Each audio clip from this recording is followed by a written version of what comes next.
অনেকটা বেলা হয়ে গেছে, জানলা দরজা কিছু খোলা হয়নি। যেই জানলা খুললাম অমনি এই ম্যাপুসিটা দে দৌড়। আমি এমন কি মুখে মেখেছিলাম, ও আমায় দেখে দৌড়ে পালালো।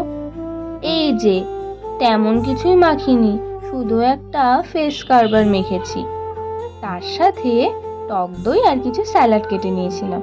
খুব খিদে পাচ্ছিল, আসলে কাজ করতে বসবো তো, একটু খেতে খেতে কাজ করতে ভালো লাগে আর কি। যাই হোক, কাজ করতে তো শুরু করে দিলাম। দাঁড়াও দাঁড়াও, এই ভিডিওটার একটা পার্ট আমি আগে পোস্ট করেছিলাম না?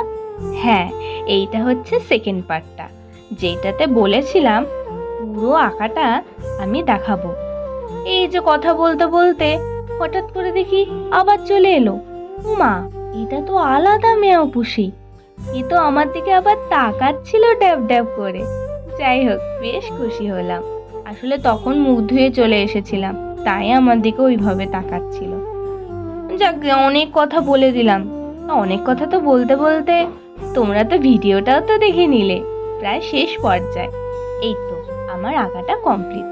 আমি একটা মান্ডেলা আর্ট আঁকছিলাম।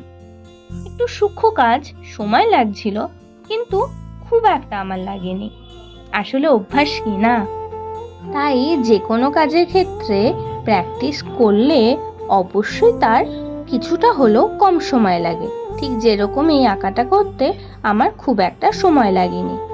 আর এইরকম যদি তোমরা মান্ডেলা আর্ট করতে চাও, অবশ্যই আমার ডেসক্রিপশনে আমার নাম্বার দেওয়া রয়েছে, তোমরা আমার সাথে কন্ট্যাক্ট করে নিতে পারো। আর কেউ যদি টোট ব্যাগ নিতে চাও, সেটার জন্য কন্ট্যাক্ট করতে পারো। টাটা।